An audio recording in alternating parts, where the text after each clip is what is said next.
How are you? Welcome to No Code Summit. Are you excited to the first day of the Web Summit week? How do you feel? How is your Monday? Do you understand it's Monday today actually? Or you had been working the whole weekend as well and just like, okay, let's just jump in. What do you say? How do you feel? Is it a good Monday for you? Do you feel good? Regular, amazing. Okay, I'm super happy to see you here, and we are extremely excited to have you at the No Code Summit. So our friendly team gave you this incredible badges and gave you a chip of no code injection. So welcome to the incredible community of Flowmates, where we develop and support no code resources and no code startups. So let's see what's going to await us today. My name is Valeria, and I'm going to be your host today. I think it's going to be a great time of incredible insights, of learning more about what is it actually no code, what are the perspectives of business as well as investments in this sphere. So, are you excited for this? Are you excited for the next 3-4 hours? Yeah. Woohoo! Yeah, incredible. So, let's then dive into the heart of the summit. Get ready for some insightful discussions from our keynote speakers, as well as the experts in the world of no-code solutions. And first of all, let's make a small deal, okay? So we're going to have, first of all, a panel. And if you're going to be having some questions, you just raise your hand, and I'm going to pass you the mic, and you will be able to ask your questions. And in this way, we're going to make it as interactive as possible. So, first of all, I would like to invite an incredible video that we have as a starter of this incredible no-code summit. Let's see it.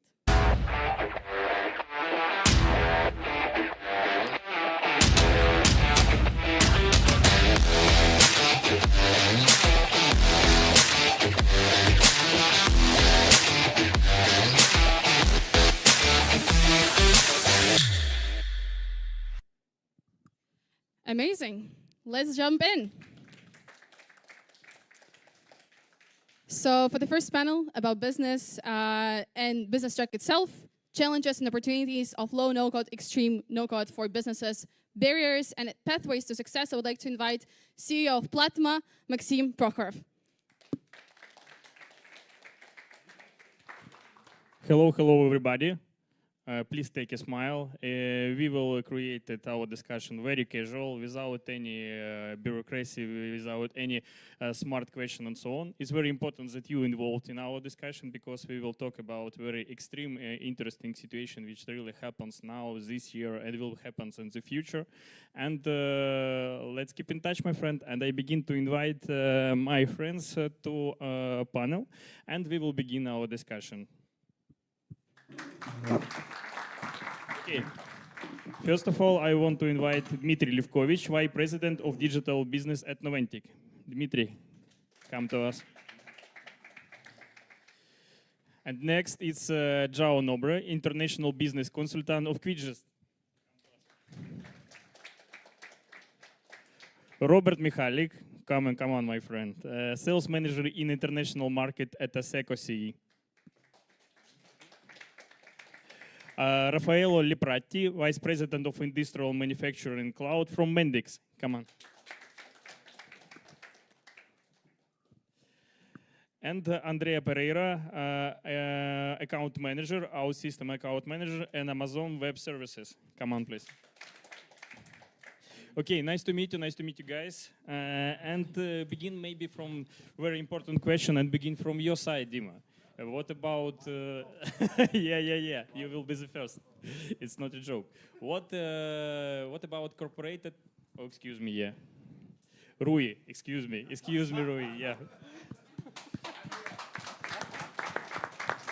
I share my take, yeah. I'm here. Yeah, sorry, Rui, it's a Vice President, it's a Head of Consulting Technology, our in Portugal. Sorry, Rui, nice to meet you. Okay. Okay, Dmitry, from your side, you have a lot of corporate and enterprise experience, and you see a lot of interesting knowledge on outsource of selling license and so on. And what you think about why need now to focus in AI, no code, and investment, not only money, investment your time and competitors to your companies, and maybe for big companies, why they need to focus now on this, and how it maybe can help in your regular work, in your regular problems, and so on. Oh my God, I forgot start from beginning of your question. Okay, first idea just for fun, because it's like a new technology. So if you want to be on a wave, you need to still possible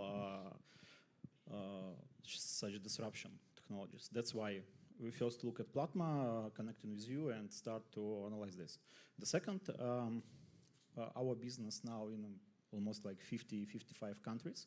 We have a lot of SMB customers, and it's can be very interesting for them, first of all, because to my mind, for example, as I represent a digital business, I work a lot with SMB customers. To my mind, it's easier to sell a small piece, but for many people, many companies, that make one big project.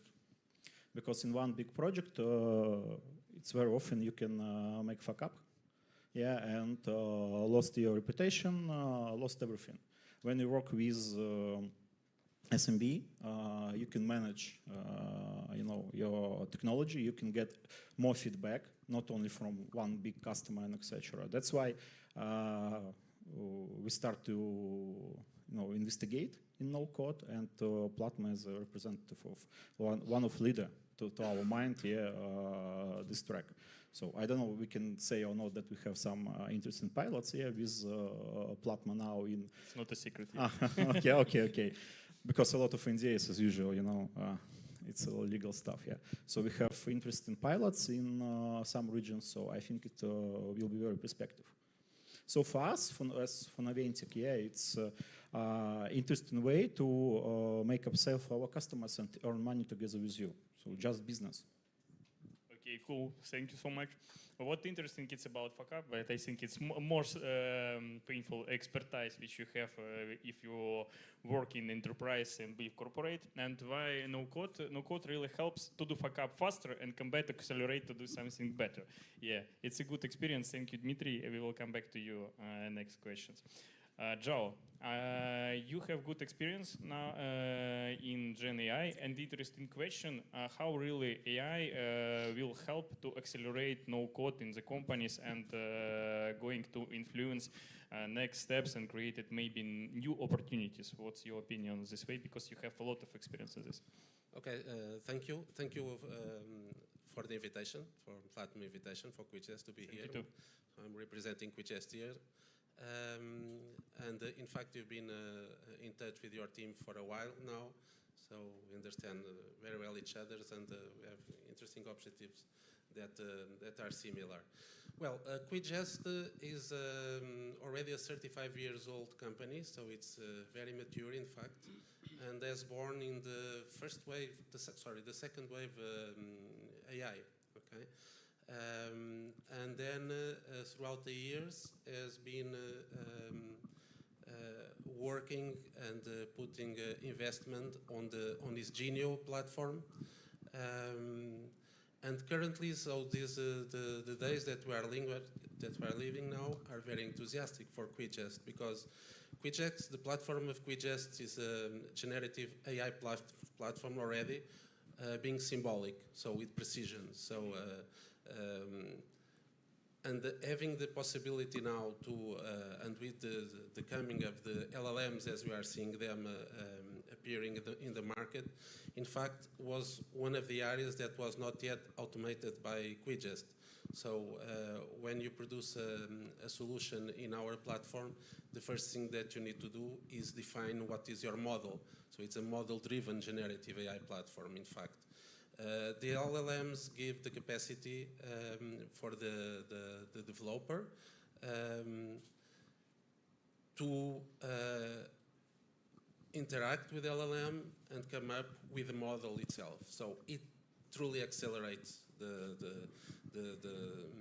objective of getting your application. So it's in fact amazing. Okay, it's more about faster. The processes begin faster, and you can test it a lot of hypotheses and can understand it works or not. That's all. That's I think main idea which really helps now in AI and low code, no code. Yes, faster and with less resources, which is important for our partners, for our customers, is to being able to develop their applications in a fast pace using less resources. So this is a key point for Quidgest. Yes. But what about cost? It's more cheaper or is the same? Well, in terms of the code, in fact, in some cases, as I know, it's more expensive. Yeah. No, what is interesting, it's so as you can imagine, when GNU has begun being developed back on the 80s, the code languages were a completely different thing. Okay. And throughout the years, the GNU has been adapting to the latest technologies in terms of coding. With an interesting aspect is that when you develop your application, and Quidgest develop very complex applications, talking about ERPs for finance, asset management, human resources, so millions of lines of code. When you develop these applications, you need to come up with a model, right? So having the possibility to accelerate the generation of this model with these new tools that we have now, this is very interesting. And considering the code, whatever is the code, GNU can be educated to generate in the most up-to-date code language.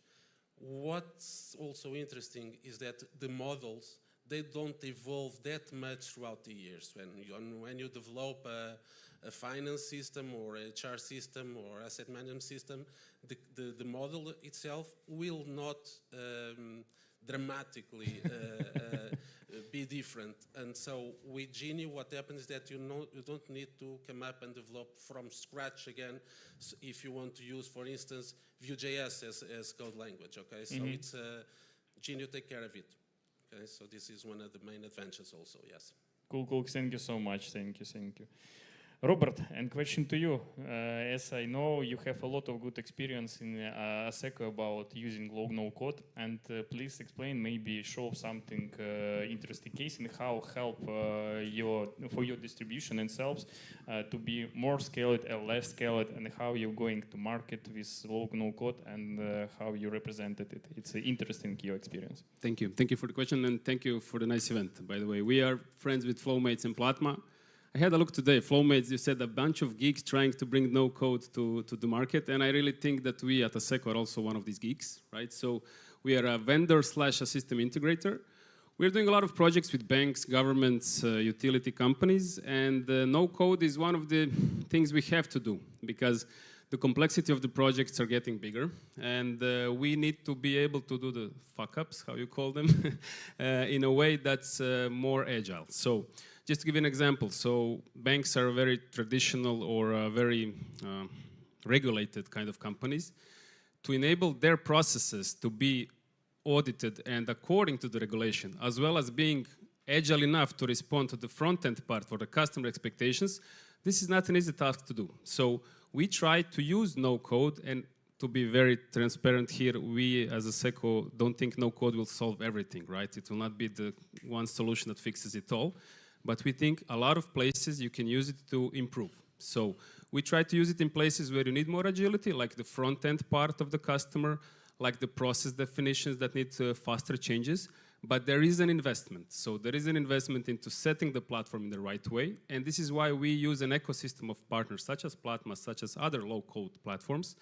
Once you set it up right, I think the benefit comes later. And technology is a very important key today. Definitely technology helps.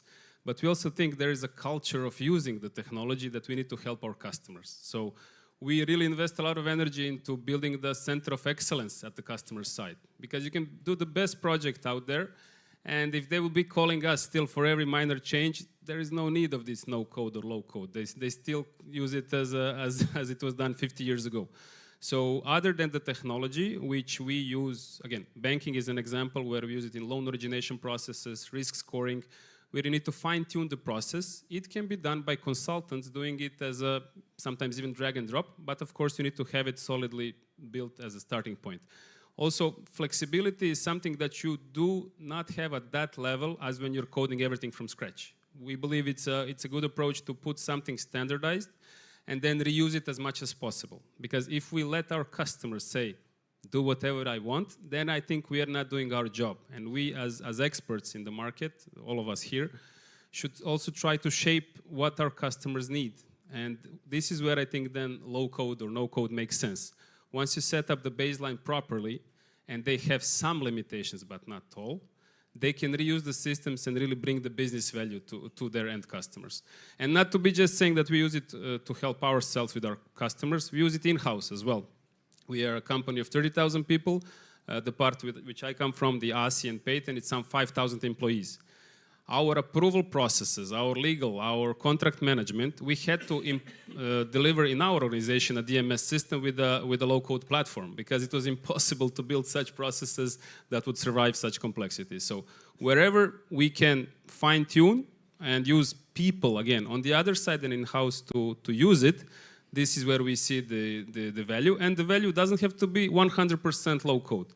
Even if we decrease the cost 30%, it's more than enough. I think it's the way to go, not to put too much pressure on all of us to fix the world with no code. Yeah, so that's our view. Thank you, Robert. If we finalized, I think more maybe main idea, low code and no code cannot fix all problems. You need to focus on the niche and be expert on the niche and use no code only like instruments because culture of digitalization from front with the end user, it's not so like good now to expect that all of this can reuse and expect to do it so fast as they want and so on. And you need to work with this expectation. In the end, the end customers, they don't care. They want the service, right? But what we need to find is the geeks on the other side, on the customer side, to take over. Just to give you an example, I would say, banks are quite advanced in IT, telcos. One of our best customers that actually took over our platform, which we deployed with them, we employed 20 processes. Then they had geeks in a food processing company. It's, food processing, a big one, okay? They had geeks on the other side. They've built 100 processes by themselves, on top of the 21 that were the first ones. So this is, I think, the way to go. If you are gonna anyhow be called to do everything as a vendor or a provider, then it's just helping us maybe as low code. We need them to also to have the culture of using such a system. I think really responsibility of enterprise or reseller and so on to create place for digital transformation. Because if you want to take your analog processes to digital processes, it will be not working, it will be not help, only duplicate this. And the same one, just in the digital way. Yeah, and when you discuss and explain for your customers, they think, no, this is for good, let's replace to the digital, it will go better. No, it accelerates all the problem which you have, and really, maybe really your business will be died because it will be so fast and you see all capture in a new view. Yeah, it's a good experience. Thank you so much, Robert. And Raffaello, really question for you, interesting. I work a lot of time in manufacturing digitalization, and it's interesting for me because 3, maybe 4 years ago, I really even expect that no-code, low-code can work in manufacturing, but it's so complicated to digitalize. You digitalize maybe years, and it will be, you will not even expect it will be finished. And then I see that a lot of interesting new digital solution really can help to do it faster. And interesting your experience on this topic, how you do it, and maybe you describe some case how you do it. Yeah, thank you, Maxim. I like the introduction you're giving because we really need to think about where manufacturers are coming from. And I believe the last years were illustrating how difficult it is to keep manufacturing upright if you have all the issues that we're having. I mean, I'm starting and telling about the pandemic time where with the social distancing, you had to keep production running. People were buying more and more from home. So the question came to many of the business people, not only IT, how can I run my manufacturing despite I'm having such a limitation. I cannot schedule my plan because I don't know how many people can go to the plan itself. So this has, I would say, have been one of the major lessons learned of many business people, also in manufacturing, understanding that they need to look for new opportunities. They are going beyond the traditional software delivering to cope with the challenge that they have, not looking at change requests, not looking at any company to make customization, but really looking at get empowered by adopting and connecting their system themselves. So we have been seeing this, and this is, was probably the starting point of having low code. I'm talking about low code, less no code, but probably both, as one of the major opportunity right now. Right now, I have to say, and I'm working 25 years in the manufacturing, this is probably the biggest momentum that low code is having in the manufacturing space. And when I'm talking about manufacturing, it's the hardcore production. No? And this is because on the other side, there are company coming from decades of acquisitions where they were acquiring other company and other company. If you look at the standardization that we're running was most primarily in the ERP system, sometimes the PLM system, but in the manufacturing, just they took the assets that were already there and tried to reutilize. So they ended up today having a very vast complexity of different system, homegrown system, in-house system, legacy system, new system. And if you try to create a network, even it's like a wood. You're going to digitalization wood. Yeah, it's right. It's absolutely. So low code is in that sense an opportunity for many customers. They're asking us, or manufacturers asking us, how can I evolve with my digital execution while keeping my investment that I did in the past in any of the system also into consideration, because they invested money or IP. They have this homegrown system are perfectly tailored to the processes of a manufacturer. For example, in automotive industry, we have a lot of these homegrown systems running a production, for example. So for them, it's a still a very important asset, while they have a technological constraints. They cannot modernize, extend, and connect so easily. That's why low code, and here's where opportunity of low code come into play. We see a lot of requests of modernize the system, extend the system, connect to other systems, and I'm talking about the installed base. And now also, by doing this, they're looking at a possibility to harmonize better the innovation. Innovation like, innovation is hard to say in IoT, it's since a long time already in innovation, but any innovation like Gen AI, or how can I simply harmonize it into my installed base? How can I make use about this? I would say they don't care about the technology itself. They care about the result and the impact they can create. They don't want to have low code. They want to have low operations. They want to have a low level of running the operation more efficiently. So low code is picking up, is momentum. We have collecting a lot of good experiences in that. And if I can add something more, is about there is what a difference. Low code as a technology has to have on top in a rich set of industrial specific capabilities to help really go into manufacturing. You cannot really pretend to be low code platform, just a generalist. I'm not saying because I'm working where I'm working, because I really truly believe, because we are confronted with this reality. If you don't have connectivity that extract fully a complexity of PLM data structure, or MES data structure, and bring into an easy way of consuming this in a low-code experience, you are not really gaining momentum. So that's the one thing. You need to build package business capabilities that you can reuse, and you can. So there is a lot to do to create, curate, and do in order to be successful. And I believe there are good progress that the industry is doing. There is a lot of opportunities. The problem is to understand where to start and where to say maybe sometime no. Yeah, it's true. Maybe some you need to say no of something issues.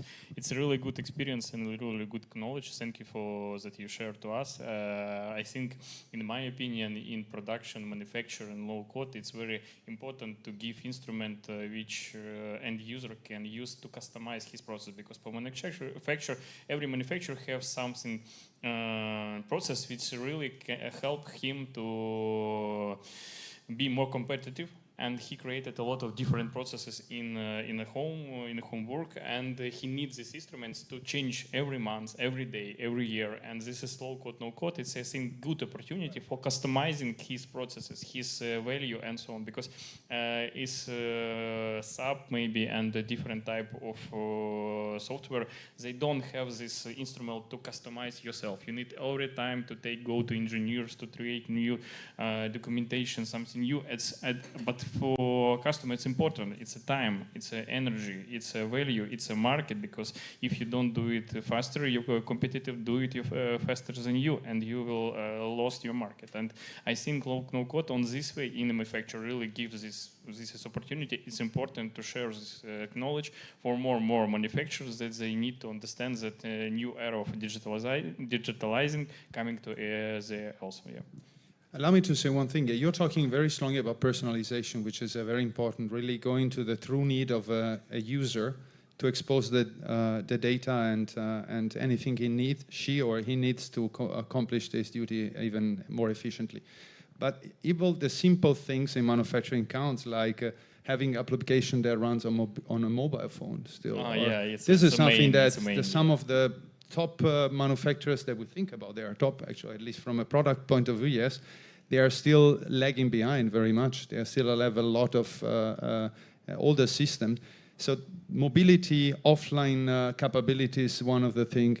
And we work a lot with the AWS people, for example, in order to inject their opportunity to have a better data strategy and actionable insights that we create with the application. So we put some of the services on top in order to create this mix of on-premise, on edge, and on clouds, just to extract step-by-step functionalities of what they have and guide them into an evolution of the install base towards cloud.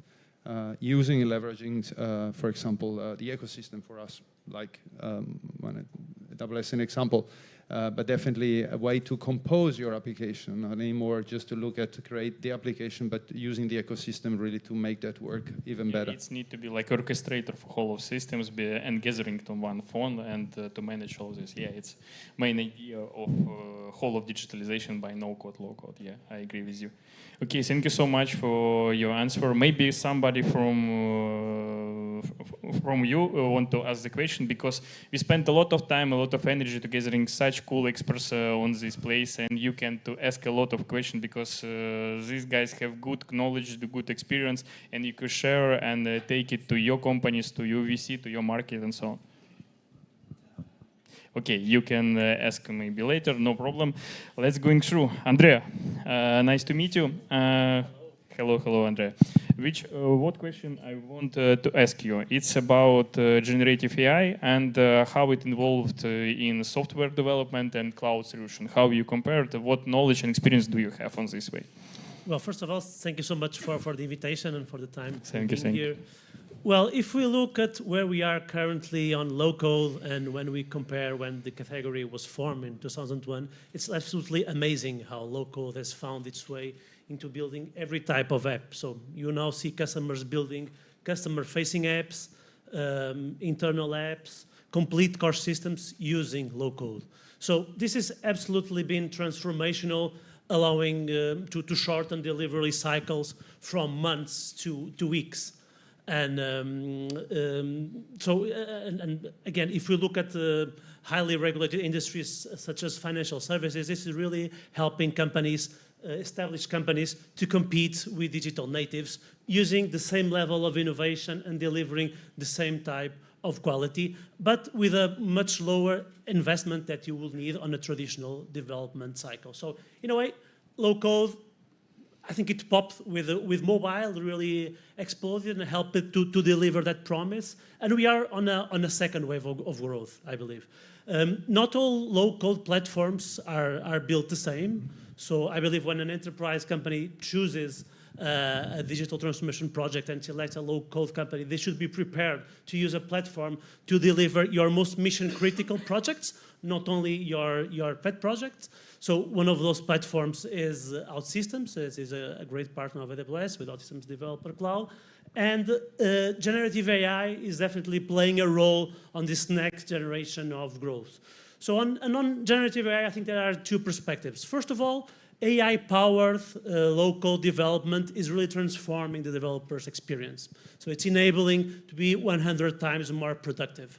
If you look at tasks such as testing, documenting, release management, or just iterating a simple application, Gen AI is really transforming the power that a developer has, even using a low-code platform. And that's absolutely a tectonic shift in a way that it will allow even to lower the time it takes to deliver a project and with less resources as it was told.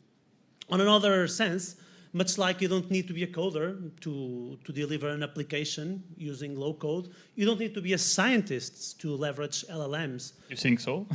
Yes, I think so.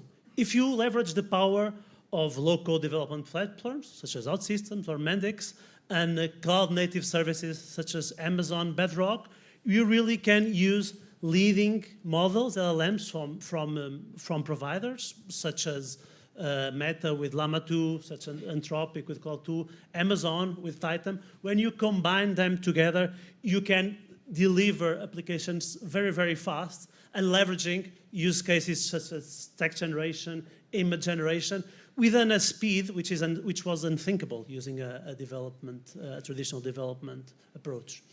So I think it's an exciting time to be part of the low-code community. Mm-hmm. I think we are just starting to see what is the real impact that generative AI is having. But I think if we look in 2 or 3 years' time, every platform will be a low-code platform, and we're already seeing that such on things like RPAs, on applications. So every not like true no-code platform, yeah. Yeah, not true no-code, but the approach of having a visual development approach of simplifying, of having a greater productivity is following every single. But all of them have a lot of templates, and you think maybe I hire a developer and do it faster. Yeah, it's true situation because it's a good evaluation now. It's no-code, low-code platform because AI now help to fix this like bug and situation and help really citizen developers to come to the platforms and solutions, software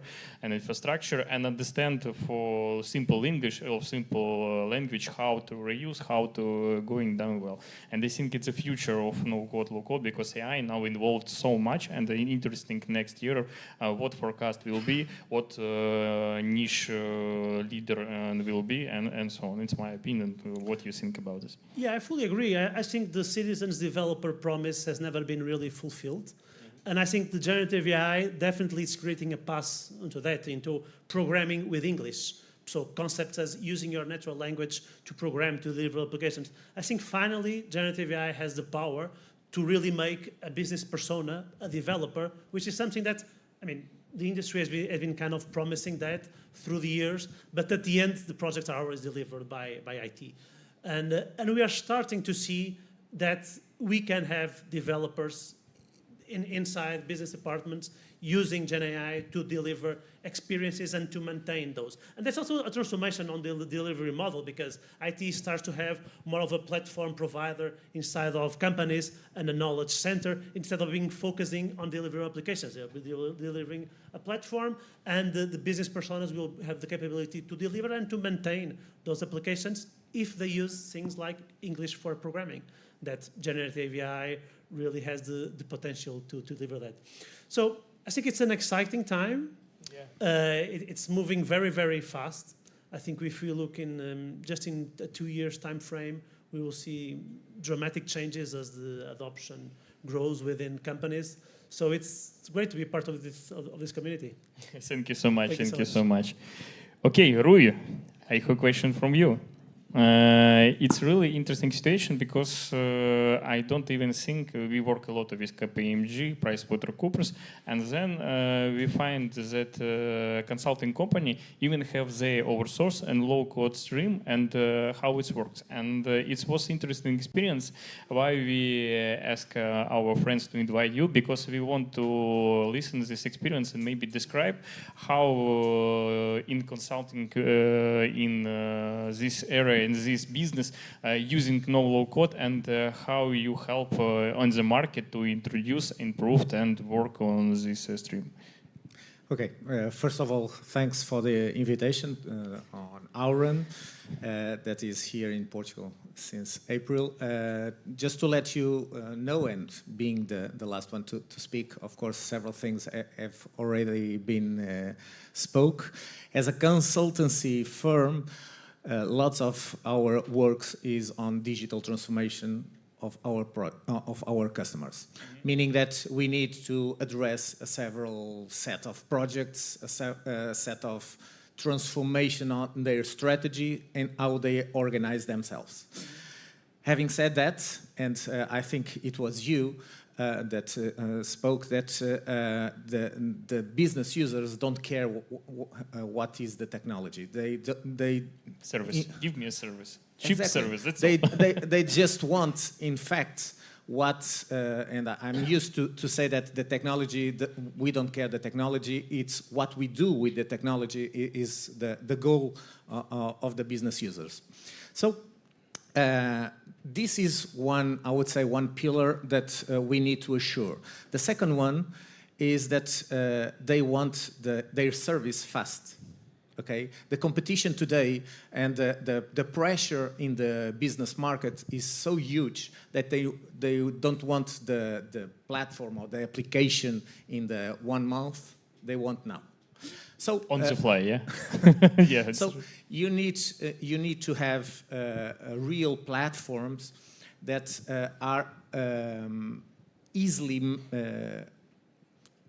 being made by business users, not only for the technical guys, the geeks that someone talk around here.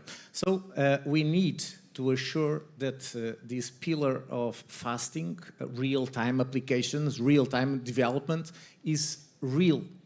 Because I've seen a lot of projects that this, I would say, paradise of development would appear around. Paradise of development. I want to reuse it. IP with okay, but having said that, so there was a huge set of promises in several platforms, and we are probably in the right moment, I would say in the right edge of technology to deliver that. Okay, with no-code applications. Of course, the challenge is the alignment between the business and the IT. And if you have this kind of modern platforms, we as a consultancy firm, we are able to easier develop or to deliver the solution or the fastest solution of the business and not only the technical thing. Okay, so this is, I would say, the third pillar to align business and IT. So technology, business, or the real-time business, and you need to assure, and this is a challenge that I would say these kind of platforms, they need to invest. We are speaking a lot, and I would say the hype of generative AI seems to be I would say the holy grail of the old technology today. And everyone is forgetting that there are at least 7 other disruptive technologies. Okay, not only the cybersecurity, but virtual reality, augmented reality, 3D printing, blockchain, and other things. When someone spoke on these platforms to integrate, to have the solutions to deliver the IoT, like it was mentioned here, they need to integrate all these type of technologies. The Gen AI is one of these technologies that will help to deliver the business. Okay, so the investment on the innovation is the other, I would say, the other pillar that these kind of technologies, they need to deliver to the business companies, the enterprise companies that they are searching for. So as a consultant, my role is to give my customers what is real digital transformation. And digital transformations is to deliver a blank paper and asking the simplest question that we can do, which is how would you do your business process? How would you build your company today with the technology of today? Okay, how would you do that? So having the answer. It's like imagination. Yeah, you need to imagine. You need to focus. Having that and to understand where you are today, you are able with low code to be faster to achieve that market due to that goal, due to this pressure on the competitive market that you have today. So this is our role, to understand the new ventures, the new platforms, and the real needs of the customer. Okay. Cool. Thank you so much. It's interesting. That's your more your responsibility to help this like way of digital transformation to imaginate it, to dedicate it, and then to improve. It's like huge way which you need to transform with your clients, and you help him to get all this way. Yeah. Yeah. Cool, interesting. We don't have a lot of time, and I want only 2-3 sentences for one question for all of you, and we begin from your side now, and it's about barriers which really need to exist to adoption no code. 2-3 sentences about this. What barriers we need to fix or exist in nearby future? I would say to balance between the go faster, that if you put these kind of platforms in the business departments with only business departments, and you don't have, I would say, the rules to develop, you will have in a short term a mushroom set of technologies with no framework inside. So this is a challenge that you need to balance between going fast and to have an infrastructure, a framework of development inside in order to assure the alignment of everything, even the security field. Okay, balance. Andrei, what's your opinion? What barriers we need to exist to adoption? Well, I would say that the biggest barrier is for business personas to understand that they can solve their problems not only with a software package. Mm-hmm. So it's very easy if you go to a sales or marketing department saying, hey, I want to do digital marketing, just buy a CRM or just buy a marketing experience platform. They're trying to solve the problems with already what you know. So thinking a little bit outside the box and thinking how can I really customize and build something that fits my organization instead of having my organization fitting a product. So, and I think that change still has to happen. So business personas need to understand software should fit their organization, not their organization fitting a software. So yeah, and local definitely has this capacity of building a tailor-made solution for each specific problem. Okay, thank you so much. Raffaello, what you think about this?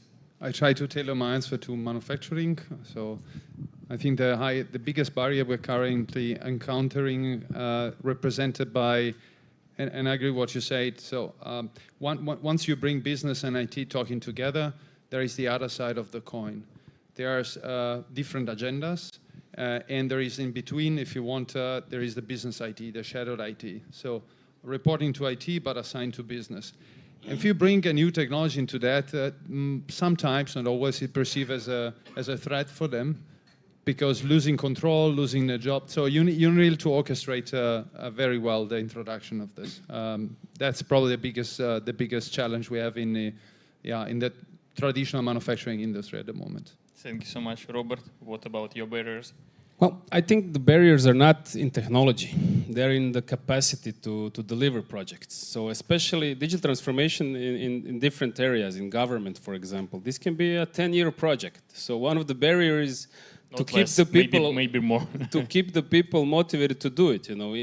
or kill people. Today, I mean, today's business in IT especially, people leave after 2 or 3 years, especially the younger guys. So we see that it's more about setting the right expectations from both sides, and then technology platform, of course, you can go different decisions, but the capacity to deliver and to have realistic expectations from both IT and business, and they don't have to be written in stone.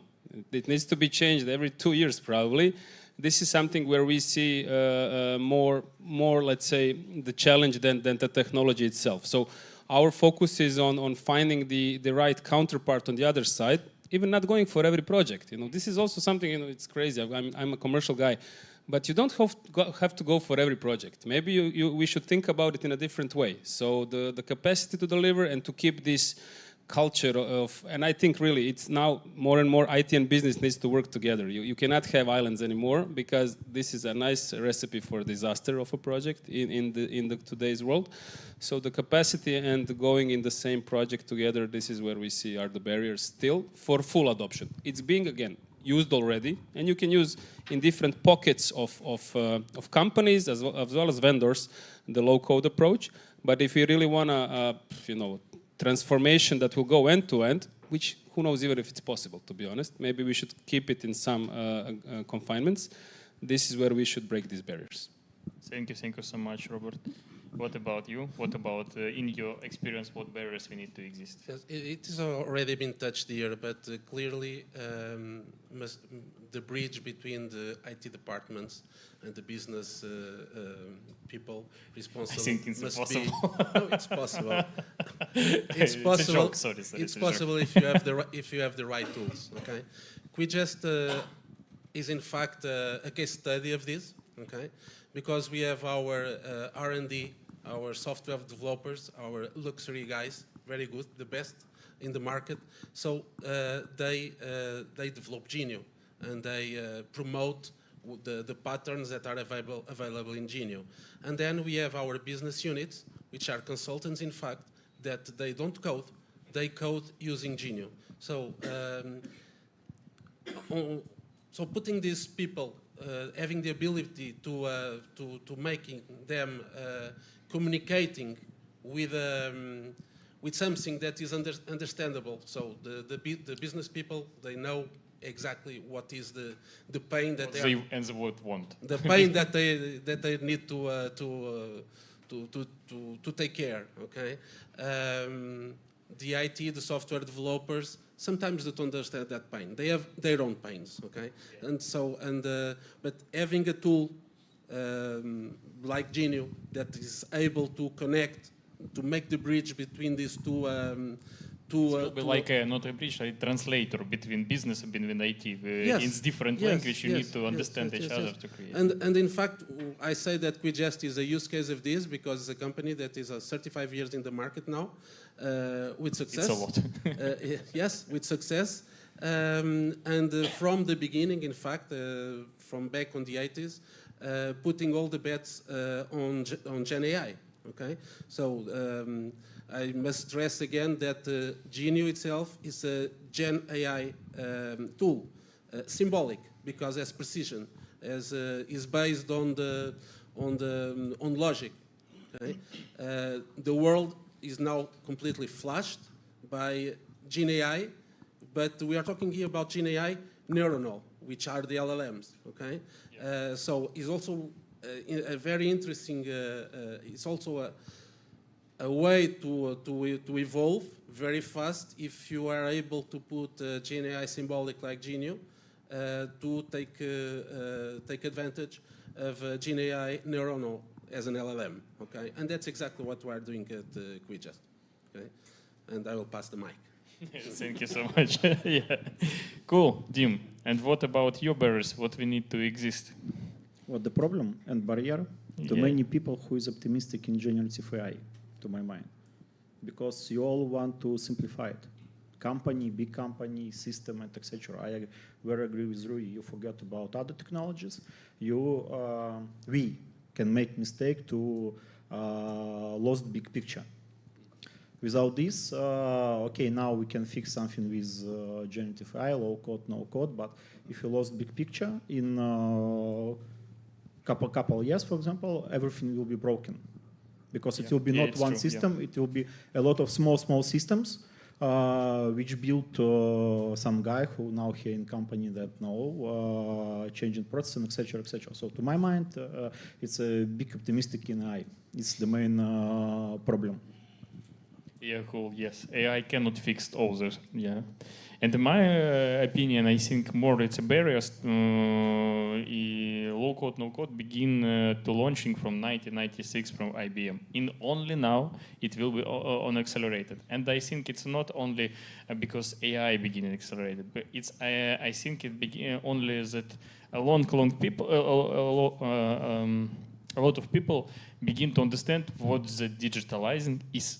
And I think education and to help to learn a lot more people more and more to understand that how it can be and so on. And maybe in the school, maybe in university, help them to explain that this is new era. You need to think, you need to know how to take a task to your engineer, to your business analyst, to how to create this digital bridge between IT solution and your business goals. How you need to provide and take this where and transform it some processes in your business and your life. And it's a big opportunity, and it's only your responsibility, like a human, to think and how to doing well or how to doing bad.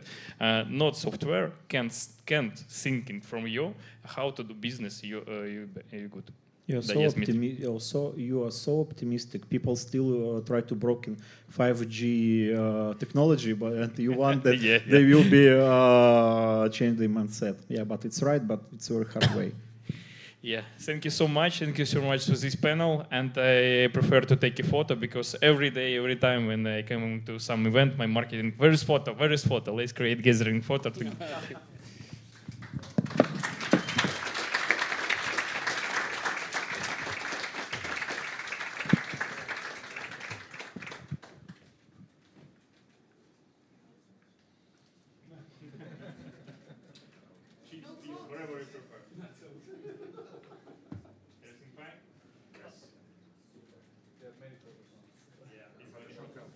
And thank you so much, guys. Thank you.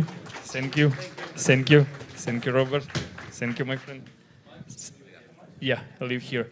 And I take microphone to my colleague Valeria and announce and interesting performers to Dmytro. Thank you so much. Let's just welcome our amazing speakers. Thank you so much. Some applause. So, we have something very interesting for you coming up. And this is something that has been actually kept as a surprise to me as well. So, I would like to welcome the Chief Architect Officer of Platma, Dmytro. Let's welcome. So, this is going to be something that actually is going to revolutionize the whole no-code ecosystem. And Dima, are you ready for this? Yes. Hello, ladies and gentlemen. My name is Dmytro. I'm Chief Architect at Platma, and I'm responsible for the development of architecture and the implementation of ideas that we have to achieve what we're going to show you today. So, and I welcome you all here to the future of business innovation, as we call it, because of the ideas that we have put into this. The problems we face as businesses, like any business that we have, and the one that we aim, especially small businesses and extensive retail markets, is that almost like a majority of the time is spent on repetitive tasks that could be easily automated but are not automated due to different challenges.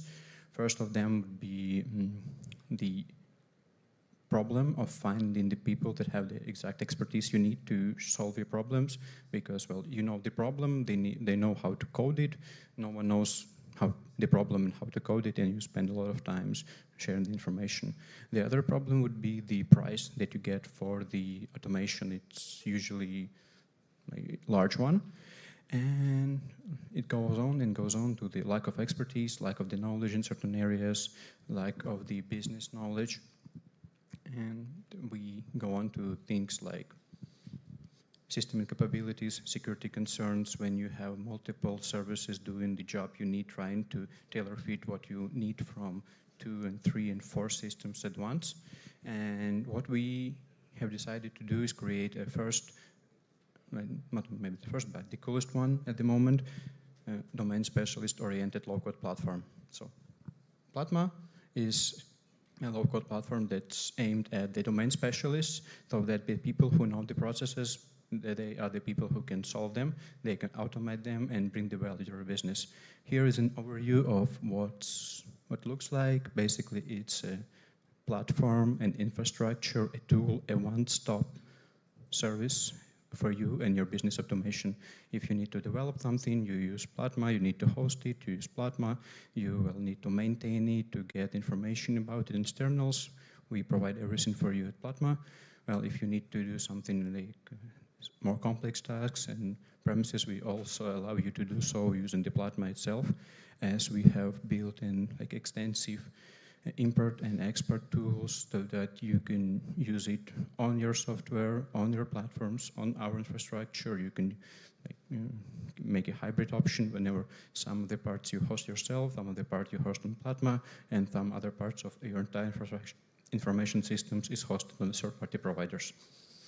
We achieve this basically by having these parts. The first one is a shared infrastructure that you could use for.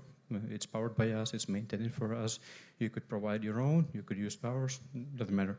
The other one is a low-code instrument that we write for you. You could use our own implementations. You could use something that you or your engineers have written, or any third-party tool engineers, and the tools we provide for you. The tools for flow automation, the process automation, for modeling using the visual software whenever we try to model anything as a black box environment. You have something that it does something that solves your value, and you don't need to think about how exactly that is it being solved. We rely on a vast community of pre-existing integrations that will allow you basically to search one of the biggest repositories in the internet, like NPM, Node-RED repositories, and so on, to get rhetoric. You have to integrate to something, you type up its name, and probably there is already an integration for it. If not, you could provide some, share it with us, share the revenue whenever someone uses it, and the more people use it, the more people get access to any integration they need. And the other one is the UI builder that works in the same way. You get an access to what you see is what you get editor. Whenever you work with the user interface, you automate it, and you connect it to the same structures and data and flows that you have designed previously. And the feature we are presented today as a surprise is our own AI layer that allows you to talk to our system using the natural language and get what you need as a result.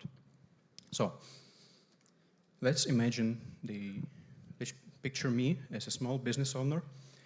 I am working with shoes, manufacturing and retail, and I spend like an exorbitant amount of time manually managing all of my contacts, people that I want to talk to, my providers, my customers, my resellers. And yeah, I'm drowning in paperwork, drowning in contacts, in emails. I need some sort of system. I have spent a lot of time trying to do it myself by launching manual email campaigns, and I'm burned out. I don't really want to keep doing this. And then I try searching for new solutions, and I find that no exact tool knows what my problem is. I have some differences, and I need a bit of this, a little bit of that, and I end up paying for 3 or 4 and 6 systems, each of them using less than 10% of their value, but I'm still paying for them. I still try to manage their integration, try to use them, and it falls apart. Then I go to outsourcing companies or just any freelance programmers trying to build the system I need, and they say the price is here, and you look at the price and you understand that it doesn't amount to the value it brings. The time and money and resources overall spent on conventional business development is not worth your time. You're not a big enterprise, you're small to medium businesses, or you just work in retail and you don't have that.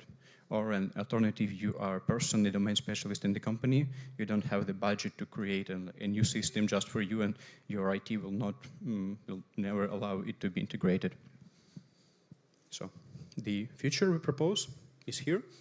You should use the platform, which we will be showing you shortly, and you could automate these tasks you need to leverage the automation, leverage the NLP solutions we have for you to kill all the routine and only do the stuff that matters, the stuff that brings you money and business value. So let's look at what it looks like. This is the AI assistant we have for our platform. And as I have talked before, let's imagine me as a small shoe manufacturer. And what I will probably need is to know who I'm dealing with, to kick the correct stockpile, to have the smallest possible time to get the shipments to my customers. Sorry for this small typing. I'll need to focus because my hand is occupied one.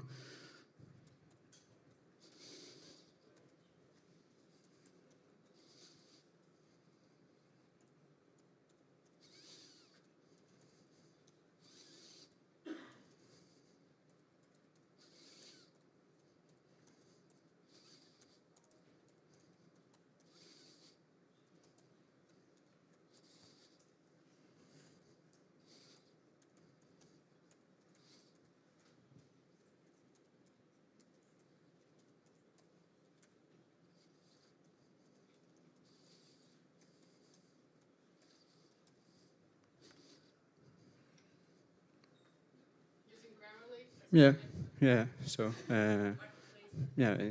integration, we shall charge them for the advertising. So now we have written up the request we have, from my persona that we have imagined to the system. And the thing we need is just to ask it to generate the application. And the AI is working hard. As a few people have said, the people in India need to get the computers to write the stuff for us today. So let's open up and look at what they have done. So here's our application. Here's what we have done. It was not there before. It is generated based on all of the data we have previously entered into the system and all of the rigorous testing and tailoring it we have spent. Now, the only thing I need is to make my application public, and voila, it could be accessible from the outside world. To have a little more time today, we have prepared for you a QR code so that you can scan it and fill out the survey. The more people fill out the survey at the moment, the faster you would get all of your promotional stuff and the photos from this event. So if you love your colleagues and the people you sit with, I'll ask you to scan it and fill it out. This way you're gonna get the photos not in a year, but this week. So. If at least 100 of you sign up, yes. So, but that's not the end of the problem. Me, as a person I'm describing, it's not at the end of the stuff that Plasma can do for you. Once I have the data, it's not enough to have it. We need to work with it. We need to visualize it. We need to do stuff with it. And once again, what I would need to do is to show me the results of, bless you. Shoe sizes survey on a pie chart.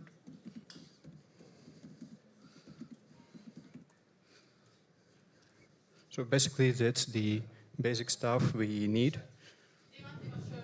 This one Grammarly doesn't fix for us, so our service is better because it works every time. And we ask it to show. The idea is once you have the data, showing the results as a summary in a dashboard is, the main thing you would need, because you won't have enough time to go through the hundreds of applications you have, trying to get in the gist of what's happening. So it's done. Our Indian counterparts are working hard today. Let's open it up. And it's calculating at the moment. We shall see the result of all of the statistics in less than a minute. So. But this is Okay. Yeah, it's real time, because if you start writing it up, it will be updated in a moment. And that's the stuff we have. Yeah. And this is based on the people that are here. Yeah. It's only the data that you, as participants, have entered. The majority of people here have the normal distribution, 37 to the 42 stuff, but still the validation of any predictable model is the very useful stuff. Okay, thank you. Yeah, the more of you fill out this survey, the faster it updates. So that's how the shoe store entrepreneur who just decided to start his own business can actually digitize pooling and get to know the information from their customers, right? So you just in a second can collect all the data and know which shoe size you actually have to produce. Am I getting it right? Yeah, you know what you should produce. You know what you should, yes, what you should stockpile to deliver the fastest delivery time and to increase the customer satisfaction. The more satisfied the customer, the more money you have, the more money you can spend with us. So that's basically our aim. And otherwise, if we don't have such AI resources, how, so it would be just, you go to an event or you go on the street and you ask people what shoe size they have, or kinda in some way. Well, you would need to send out a manual email campaign to collect the information, to talk to people, and then use some other instrument to visualize it and process it. So, and the one we have showed you is an easy example, but it's one of the million ways Platma can help small to medium businesses and even large enterprises in leveraging the automation to increase the business value. The more support we get from you, we transfer it all to the revolutionizing the way to making the platform better, and the better the platform is, the easier it will be for you to increase your business value. So thank you, you have been great. Do you have any questions? We have a space for one question. Did you get anything? What? Long polling or WebSocket? This one, I believe, is using the scheduled updates. Yeah, but we, as a service, are able to work with long polling web services and MQ2T and stuff, so that you could use it to integrate with your IoT devices and so on. So basically, any widespread technology for communication could be integrated here.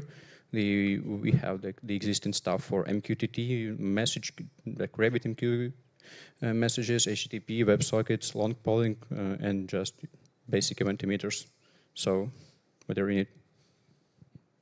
Okay. Any other questions? Are you going to use something like this? Would you actually use something like this? Okay, not for the shoes, but for your businesses itself, would you be able to use it? Do you understand how it works, or do you have any questions on the way? If you want to know how much does it cost, come to us and we will going to be able to tell you more in details. If you want to integrate it into your business, the subscription for one person is $25. So, in case you want to know more, come to me. Perfect. Okay. Thank you so much, Dima. Thank you. Good. Then we're continuing with our next panel. Guys, are you okay? Are you alive? Do you want some water? If you want some water, let me know. I can easily bring it to you, or just take it yourself up here. We're going to start with the next panel. And this time we're going to talk about investment opportunities and future trends in low, no-code extreme industry by 2024. So I would like to invite Yaroslav, the CBDO and co-founder of Platma, who's going to introduce our amazing panelists. Welcome. Okay, awesome. Thank you. Hi all. Hi again. So we saw amazing business panel with our partners, professionals who share their insights regarding the implementation of the low-code, no-code. And we saw interesting presentation of our elegant chief architect of our extreme no code that we just launched today, and in the nearest future it will be in the public and you can have opportunity to use it. To liberate yourself from IT dependencies, you can create any kind of digitalization inside your companies on the fly, just using natural language. So, moving forward, at the moment we will have one more panel, investment panel. So I would like to invite to the stage our partners and colleagues. First of all, Christoph Daszkiewicz, please. Head of software, Schneider Electric. Whatever you would like. And by the way, nice t-shirt. I would like to mention that Chris is our product advisor. He helps us to create product precisely for the market needs. So, Murat Abdrakhmanov, a venture investor, please. Alexander Galitsky, founder of Almaz Capital Venture Fund, please. Okay, and Dmitriy Belyash, managing partner of Digital Future Venture Fund. Okay, here he is. Please welcome. And Dmitriy Kuzmenko, CEO of Ukrainian Venture Capital and Private Equity Association. Please. Okay, please take a seat. Okay, so let's start from the question to Chris, because we start this conversation at the beginning with this awesome t-shirt. So, Chris, you are head of software department at Schneider Electric, and all investments and acquisition in the software related to Schneider is under your control. Yeah, and but previously you was in the similar position in Siemens, and one of the very interesting cases of acquisition by Siemens was the Mendix. And could you please share the story, because I know that the strategy was invented by you, and why Siemens decided to go to this niche and acquire one of the biggest low-code platform? Yeah, it's actually a good story, and I thought about how to reply to that after listening to Raffaello, who is from Mendix and now spoke about, you know, when we wrote this thesis, it was giving you some context back. Siemens, my previous job at Siemens, we were in portfolio, and we had this idea, okay, we're doing great hardware, but in future we have to do great software because we still want to live and we have pensions and all that stuff. So we're moving from hardware to software. But how to do that, right? And which assets? So the first thing we did is we acquired engineering and operations assets, software products that everybody uses, CAD tools, IoT, whatever. And then we came to this kind of, once we have spent about $10 billion on this and we have acquired, basically that was for 5 years I was in that department, and we were, every quarter at least 1 or 2 companies was our target, ranging from 500,000 to 4.3 billion. And after we have acquired a lot of those companies, there was the 2 problems we had. The first problem was, as Raffaello mentioned before, these legacy systems that you have to imagine, like you're running this production facility. You have tons of systems that cost you millions and millions of dollars to install. And now some consultant smart is telling you, hey guys, I have the new tool, you need to install this thing. And you're like, oh my God, another project that is told me start for 100,000 and will cost me 1.5 million. Please don't change anything. So install base, massive problem. That's the first one we encountered. And it's all over. And you have to, if you go to a company, you speak to the IT department, they're always understaffed. They have 50 legacy systems to take care of, and there are new people from consultants explaining them why they need the next big, great tool. And they don't have the people to do that. So legacy systems, lack of resources, and the third thing is Siemens, same now with Schneider and Aviva acquisition, we're the best-in-class tools in certain domains, right? So we had the best-in-class CAD tools, we had the best-in-class PLM tools, we had MES tools, so always, everywhere, number one. Big problem, you create a lot of data, so you're in the engineer, you design a car, but who is using this data? It's the marketing department to create a brochure, it's the business analyst trying to sell this car, it's whoever. And you as Siemens, you earn only once, namely at that moment when this guy is creating that file, but you don't earn a second and a third time. So when we run the numbers, we discovered that out of the 90, let's say out of the 100 people we could address, we only speak to 9, and that's where we sell, but the others we don't sell. But they're consumers of the data that has been created on a Siemens tool. So we thought, we are some smart people, so how do we capitalize on that, right? So how do we get to this position? So how do we break up these silos? We cannot change them. How we increase ability of people to overcome the resources. And the third one is, how do we address with the data we create in other tools, business users? Because they don't know how to create applications, they don't have an IT department, mostly don't even have a budget. Right, so long story short, and the only great solution out in that market back then was low code. Low code, which provided the ability for business users to create that. They didn't need an IT department.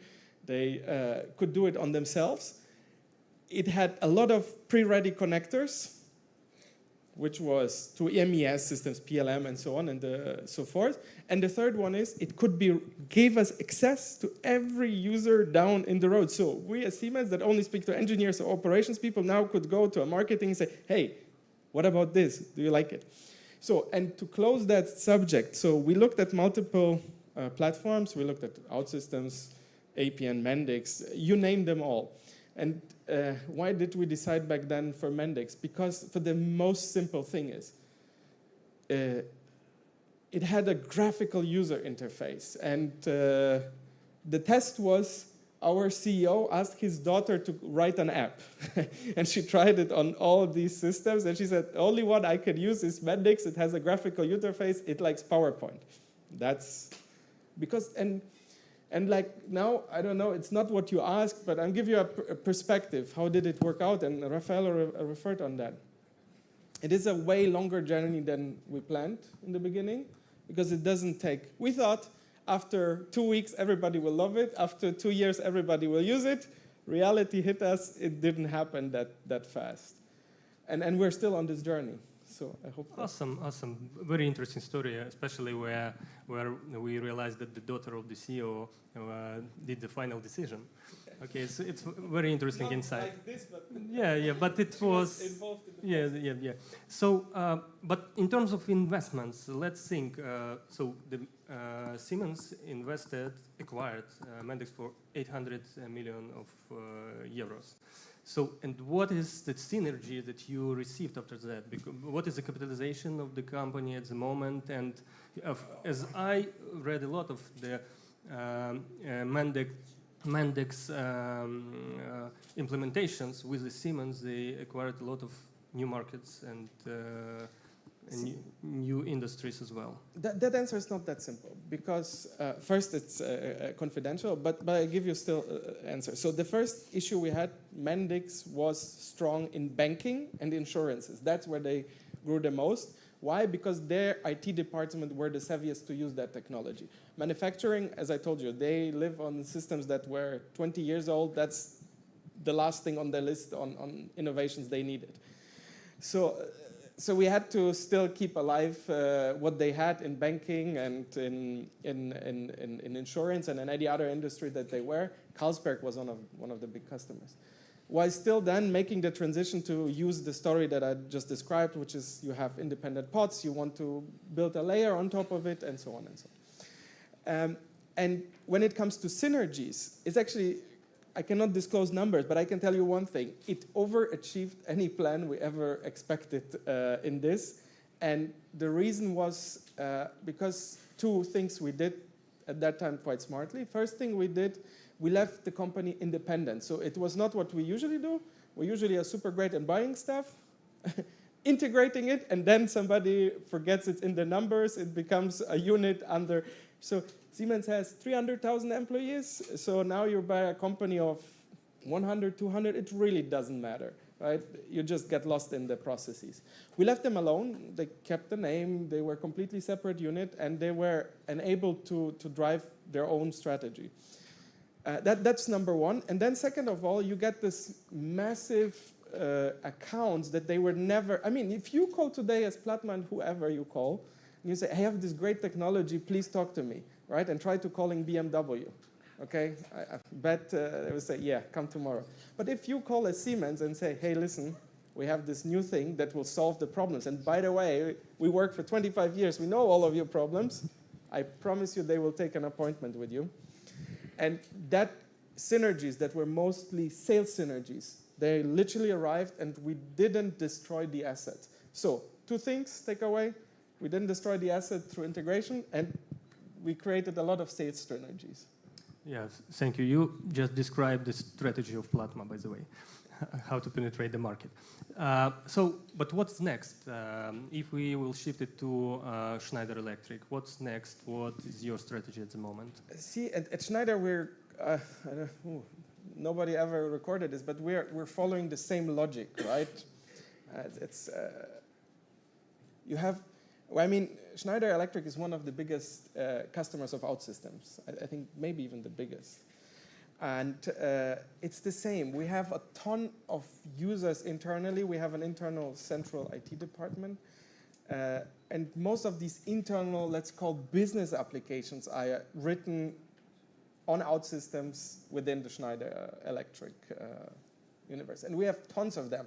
If you just go to our head of IT, right, Schneider Digital, and you ask him about his pipeline of projects, it's unlimited, right?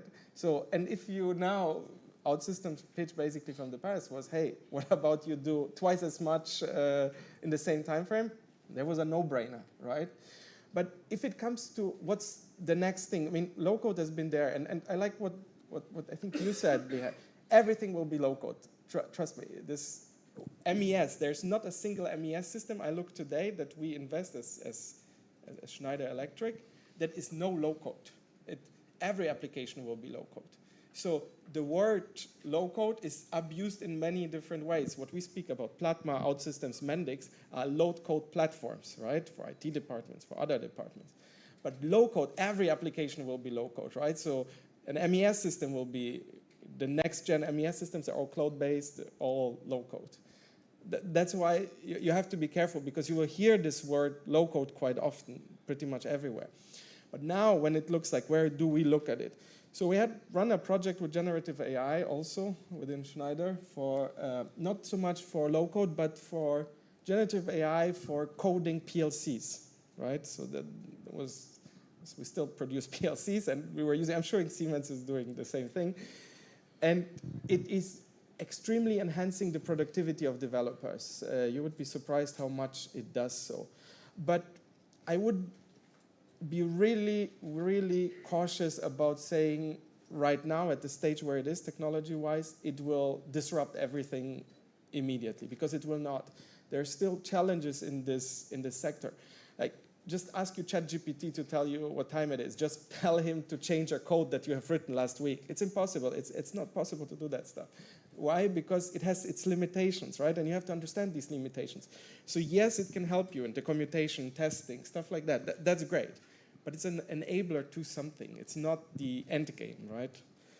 And I like the hype cycle. I love the hype cycle because we're now at the hype cycle where everything is beautiful, and we will come back down again, and then we'll get into some more realistic view of what Gen AI can do for us.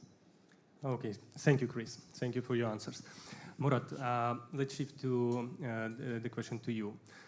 I just would like to share a little bit story about you for the audience. So you're probably one of the most successful investor in Kazakhstan. So you already did 40 investments and invest 16 millions and did 10 exits and covered all the investments that you already invest. And probably you invest all most successful Ukrainian startups as well, but on a very early stage. So the question, what is the secret, how you do your decision, how to invest in the very early stage in startup, and most of them very successful, some of them are unicorn on the NASDAQ and so on and so on. So tell us, share us the story, please. First of all, I'm a serial entrepreneur, technology entrepreneur. It means I'm more than 30 years in this industry and work very closely with engineers and my engineers myself. It means I have the same blood. And therefore, I'm very good understanding motivation and go deeply to technology and product itself. And if I am something not understand in the product or in industry, I am never invest. It's my most of criteria.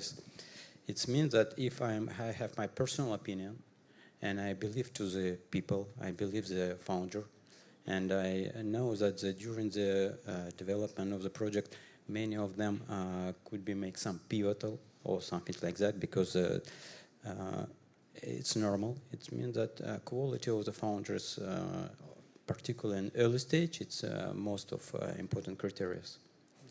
Yes, and if we talk about no-code, low-code, I have my personal experience. I started with a program in machine code. It was many years ago. But today, I can say that every one company, every one business, it's IT business. It means that it's no more the classical business or something like hardware business. Every one business, it's IT. And if we today look, for instance, for banks, it's very classical, but today new banks, it's almost 50%, even more stuff. It is developers, and low-code, no-code technology. It's evolutionary coming, but it have revolutionary consequences. It means that it's really how to say solve the not even one. It's many pains. And dramatically reduce time of delivery of service and function, and dramatically cut the cost for developers.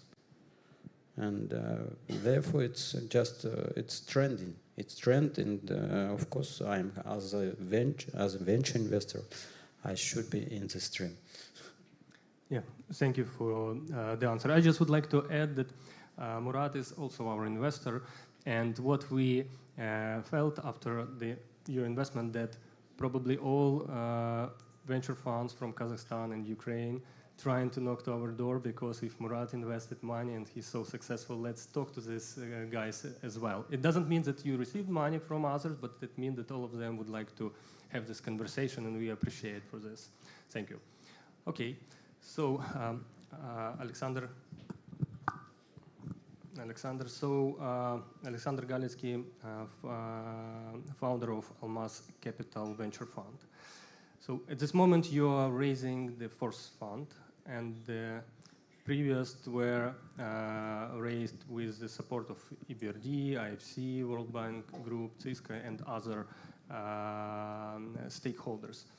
Obviously, this organization is thinking about the very global aspect of the development of the different regions, different markets, different industries. So how do you think, first question, do you have any correlation with their policies in your venture fund, and how do you think which markets digital markets, first of all, will receive the main influence from implementing of low-code and no-code? First of all, I never put my life in dependence of any regulation or some other policy. I drive my personal policy always. So first of all. So by this way, I sold my idea about fund, and if they support it, they support it. If not supported, they not support it. So by this way, I'm not following policy. We agreed about some stuff, since my idea was always, since I built my companies on the base of when I started to do my private business from 1991, I think. So from this time, I built all my companies, which I built. During this time, I built 5 companies. So all they built on the ways that I always work in Silicon Valley and have engineers from Soviet Union, I will say, or former Soviet Union. It is how I built, and I defended this idea that I will continue to do it if somebody would like to support me with money. So by this way, I supported 3 funds on the base of this idea. So from perspective of direction, so we're looking always, it is no magic in venture capital. It is service business, nothing special. So I believe about magic when I was entrepreneur, but I never believed that it's magic when I'm venture capitalist. So from perspective of investment, actually, you follow an analyst. You not follow some scientist or something. You look on the analysts, it is few analytical companies, one of them famous Gartner, and you see the Gartner curve. And you see what will happen in 5, 6, 10 years. And try to believe in it, since you don't have such as analytical power in your head, which many people create by industry specialists, by companies, and like this one. So you're following trends, and trends in 10 years will be like this or something. 2 modern words, and in low code, no code, it is, in general, it is marketing buzz, always marketing buzz. Since when you return to mainframe computers, it was guys who created algorithms and guys who did coding. So it was 2 different categories of people. In some period of time, all guys who did simple coding, they disappeared. And the guys who started to write code, they got pretty nice tools. So from perspective of low code, no code, you again go into libraries in general, since in many places you use a lot of libraries, predefined stuff. Usually it is in scientists, you have a lot of formulas which is created and you use these libraries. You not create new software to do it. So from this perspective, it is like spiral development, that's all. So following trends, it is of course, you use the stuff which is popular, modern. It exists very nice jokes about venture capital, but it's not time to tell it. It is a long story to give you joke about heaven and venture capitalist when he came to try to be in heaven, but he is going to hell. So, and how he is adopted there. But it's a very interesting joke. But from perspective of when you choose the direction, you always would like to be ahead of markets, since a company, venture capital, all the stage when you look in Series A or like pre-A area, so you are working on like horizon, like that you will keep company in your portfolio for 5, 10 years. So you need to predict what will happen in future and to invest in these companies. It is how it is operated. It is how strategy funds is building, how you actually pick up direction. And you pick up, of course, modern stuff. So we predicted that actually clear AI will change programming. Since no code, low code, Maxim's right, it exists from 1990s. It is nothing new about this word. It is becoming, since it has improved many things in the technology development, and AI becoming driven, AI will display, like resolve and completely kill direction of no code, low code? Yeah, possibly in 10 years, 15 years, 20 years. We will just think, I would like to do this, and some software will write for you the stuff, and you will be happy, like it was demonstrated in simple stuff. My suggestion will be only one. If you build something, you need to understand that it exists platform solution and exists application. So platform usually going through some kind of development. Look, it will be not so many companies which will be run as a, I will do simple example, more simple example. How many companies doing clouds? Not too many. So today infrastructure built on the clouds. So AI will play the same role. It will be some layer on the top of the clouds. And only verticals will be related to startups and everyone who will be best development on the top and vertical. So from this perspective, when you're doing low code or no code, you need to pick up special application, which will be simply to implement. And from this perspective, when you need to build pretty fast some kinds of business solutions. So you're trying to do e-commerce, it is great. You need to pick up possibly 1, 2 verticals and go with it ahead. So it will be where you win in story, since on beneath you will have generative AI, which will help you a lot, but someone need to build very smooth and fast application. It is where, like, future. So it is my short or very long answer without jokes. Thank you, Alexander. But at the moment, we have the 30 billions market of the low-code, no-code platforms. 30 billions. In 2030, it will be 190. And how do you think which markets and which domains will generate the main demand on low-code and no-code solutions?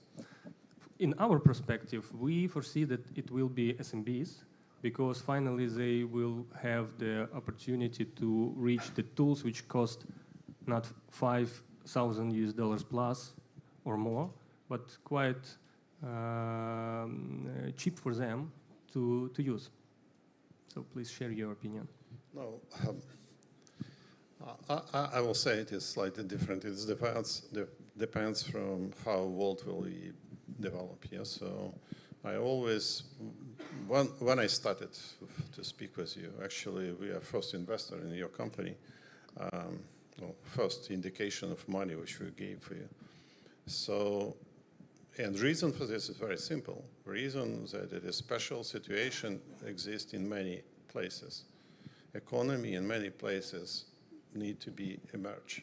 So in some complicated situation, you need to have fast solution to bring something to develop local business. So I still believe that your goal, and for low code, no code, how you name it, it is a place to go to the regions where that not so much experience, where it is need to be pretty fast something developed.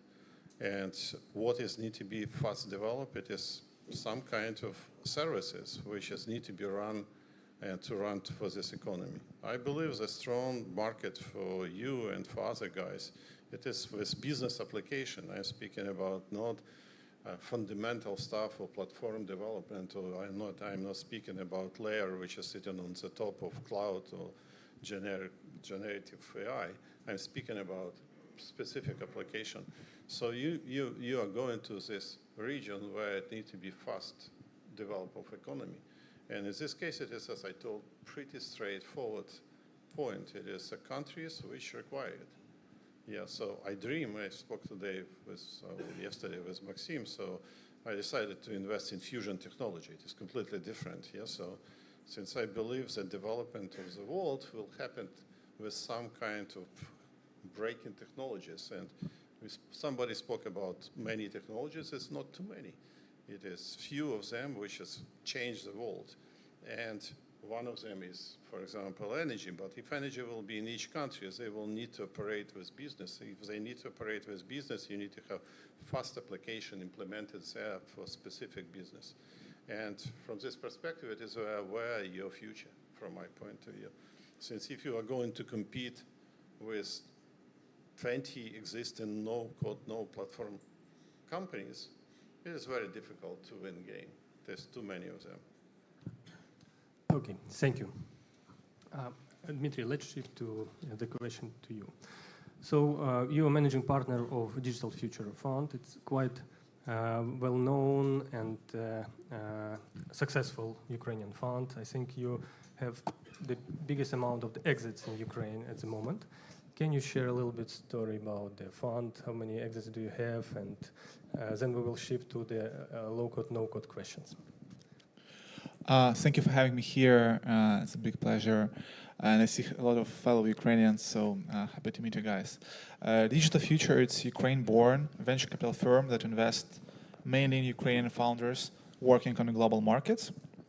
And we have right now more than 30 investments and 8 exits, only on Ukrainian teams.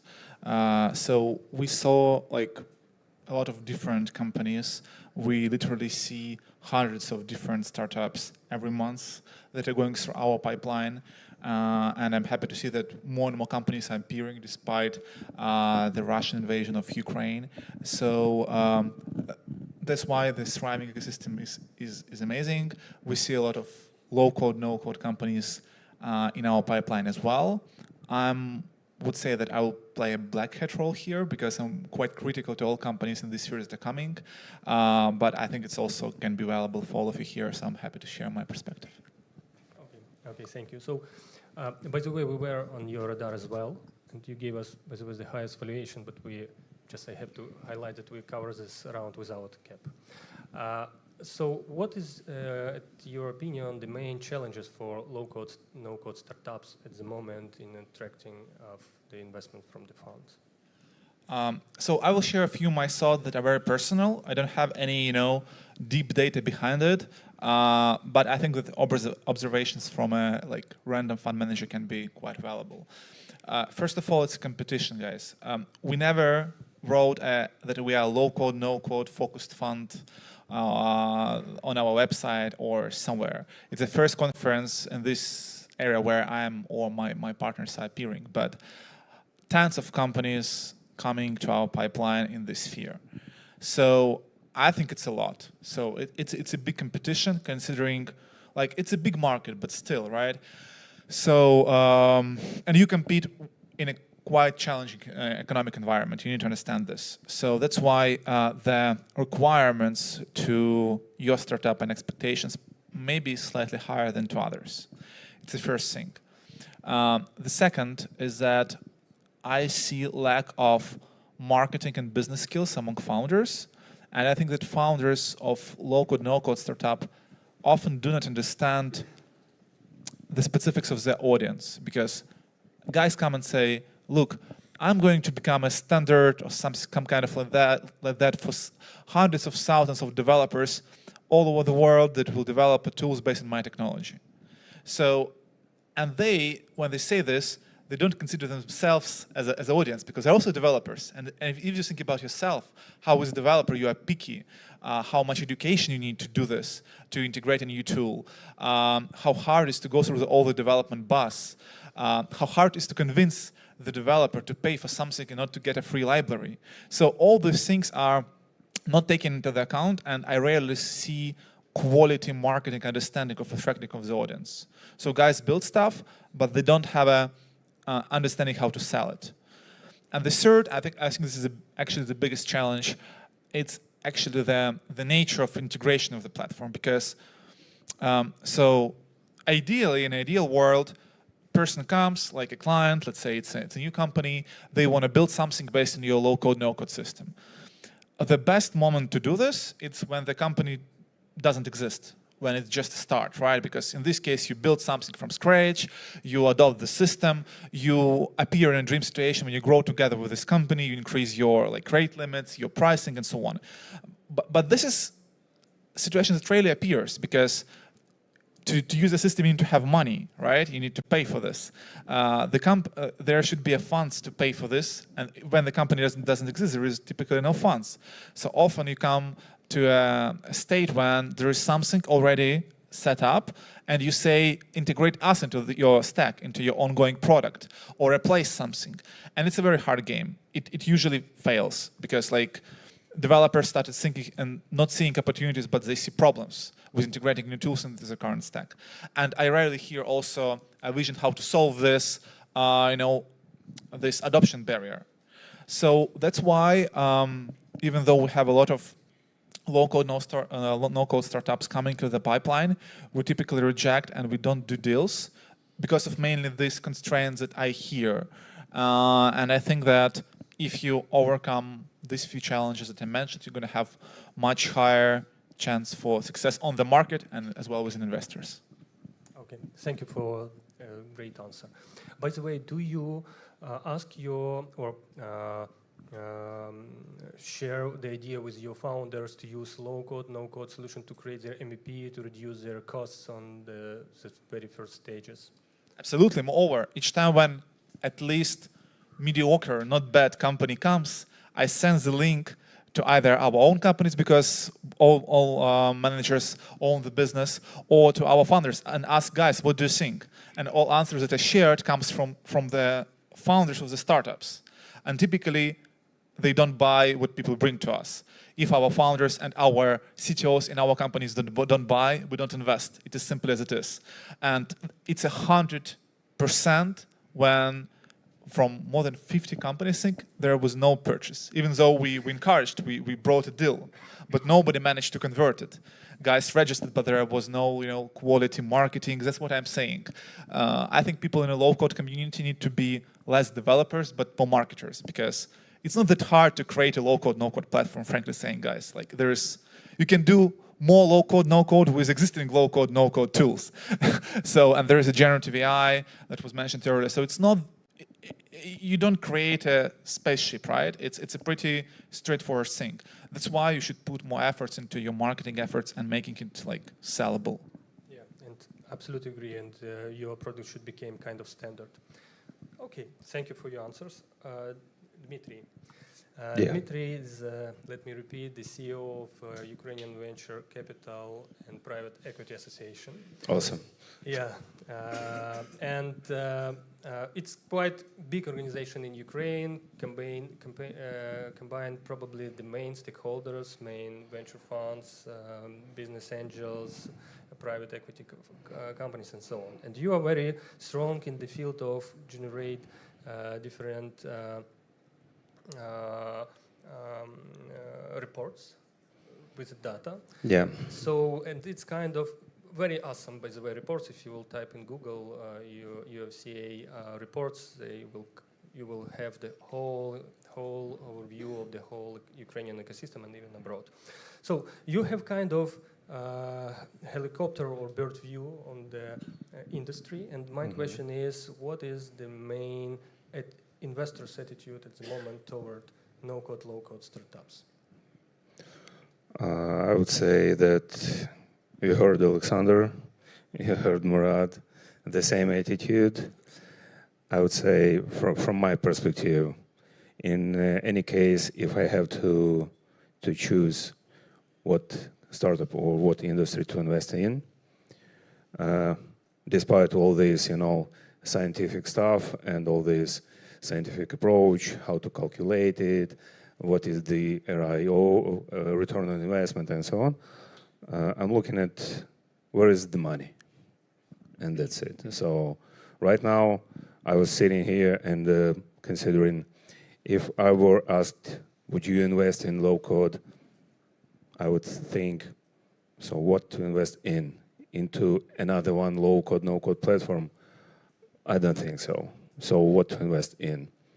I would say I would invest in any opportunity emerging with this technology, because as for me, low code, no code, it's pretty similar to, first or second industrial revolution. When you change the entire framework, when you change the entire industry. And in this case, I would say pretty interesting sphere to invest in, I would say, education. Educational programs, educational businesses to teach people use this opportunity. And then I would say another one sphere to invest into these emerging opportunities, thanks to low code, e-commerce for sure, some some digitalization in existing manufacturing processes, yes, for sure. Maybe in some interesting stuff related to social entrepreneurship, because this tool, this platform allows to shift the peer-to-peer communication on another level. You can sell easier. You can sell anything easier. You can rise up some initial investments for your social projects. Yeah, maybe. How to earn money here? It's a good question, but I would take a look at these new opportunities, not in the low-code, no-code platform itself, because Alexander and Murat invested earlier, that's not so interesting for me now. But in general, I would say it's the possible direction of investments in this case. Okay. Thank you for your answer, colleagues. We are run out of time. It's 2 p.m. and we have to finish this panel. But if probably someone from the audience would like to raise the question, please. We have probably 1 or 2 questions. Okay. Yes, Raffaello, please. I guess I have a question for Chris. Okay. Maybe a question with a difficult answer, but just trying to get to a point. One of the things that was launched October 2018 for Mark Zuckerberg was Meta, and then Gartner say we're going to spend 1/4 of us will spend averagely 1 hour a day in the metaverse, and then immediately I think was McKinsey says a $3 or $4 trillion market, and then Citibank was a $13 trillion market. So now I don't hear anything more in the launch of the new investment plan of Meta, but I see a lot of use in the industrial metaverse because of taking real decision at the speed of a digital tools or digital world. Now, what is, on your point of view, considered industrial metaverse is a place to invest? What is the relation of local to metaverse, on your point of view? Okay, let's. Does this work? Yeah. Let's step back. There are multiple thoughts we need to unwrap here. So the first about metaverse in general, right? So when we came up, then afterwards everybody had. They claimed the word, let's say it this way. So when Facebook comes up with it, they say this is what it is, and then you have to believe it. Same was with industrial metaverse. Siemens was the first one. We know what it is. Nobody knew. Nobody had an idea what it was, but we have it. And then this is how we defined it. It's a digital twin of representation of your either machine park or your real-time process data. Whatever they put in, they just put in and say, that's what it is.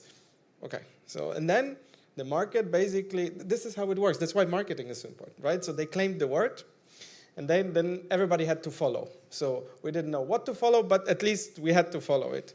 And that was the first thing. So, and the second thing I want to say with that is it comes really down to use cases, right? Because when I remember it was in Davos, we were preparing the presentation for industrial metaverse for Davos because they had this, hey, define industrial metaverse. I was like, what is it? And then we call up each on the R&D departments and say, hey, guys, has anybody seen it somewhere? Does anybody know where it is? And I say, okay, let's look at the real use cases, what stands behind it, right? So, and then we started to look for use cases, right? And you were very right. So people started with some very basic concepts like digital twin. What is even a digital twin? Oh, I have a machine. I make a digital copy of that machine. And now this digital copy can start predicting few things for me. So it can predict when it will fall down, when it will needs repair, and other things. So that's the first thing. So digital twin was a component of our definition of industrial metaverse. The second thing is we said, hey, within that industrial metaverse, we need to have AR, VR. We said, okay, great. So we have this machine. Now, instead, if we want to train somebody, if we want to send a technician there, we put him goggles on and he will know what to repair and how to repair. And then it exists in a digital metaverse. So we had 2 components already of the industrial metaverse. And then we said, okay, but that's not enough. We need the other 2 sexy things, AI and blockchain. It was super sexy. That's why it needs to be in the metaverse. It doesn't matter if it's there or not, but it needs to be there. So then we said, okay, we have this machine. I'm just staying at the use case. So we have this machine, and now we know it's digital. It exists as a digital twin. We can represent it. Now we need AI. So what do we want to know? We want to know when it breaks down, but we want to know it not like your car. When you go and service your car, you get, every 10,000 kilometers you have to service your car.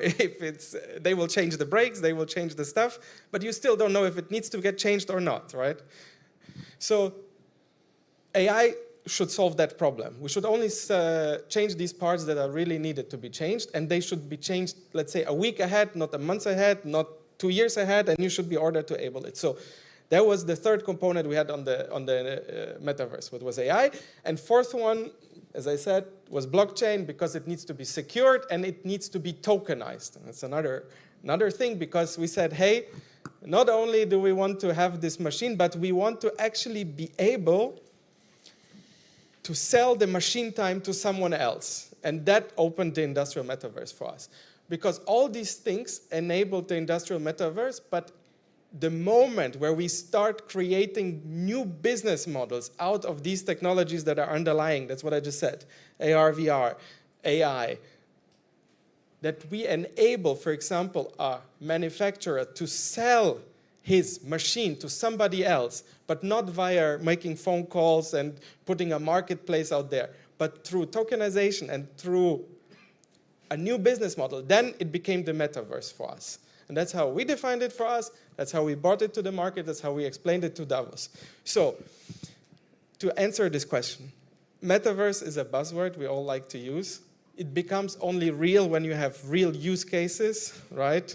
And it became real through creating new business models based on the technologies underneath it. And industrial is an amazing space because you have tons of assets that are unused, right? So what people do today in the classical, let's say, non-industrial metaverse, they take a painting, they take a digital painting and send it, right? Great, you can put a value. But we have tons of billions of dollars in digital assets that are only used. Go to a manufacturer and ask him, how much of your machine do they work? They will say 80%. But in reality, only 10% of the machines are used at that particular, that the utilization is around 10 to 20%. So you have billions of dollars standing out that you can now sell to somebody or do whatever with it, right? And that's where it becomes interesting. New business models enabled through AI, blockchain, AR, VR. And then it comes down to, from that meta perspective, now breaking it down into real use cases, training operators, making sure that machines are serviced at the right time with the right thing, making sure that the right parts are there, making sure that you can enable new business models, that you can sell the runtime of your machine. That's industrial metaverse. I hope it's helped. Main point. Yes, sure. Main point to understand that you're asking about market. You remember Cisco predicted IoT market how big? Huge in 2020, and nothing happened. It is new word came, edge computing.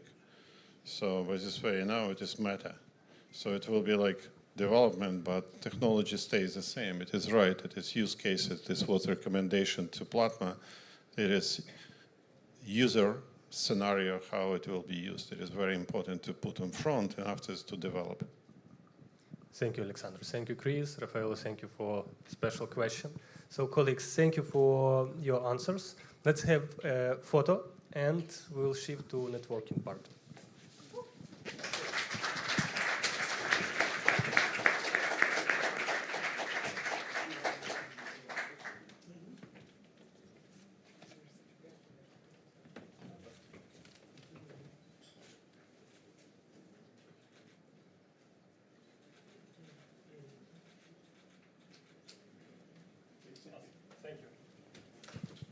Okay, colleagues, so we finished our two panels.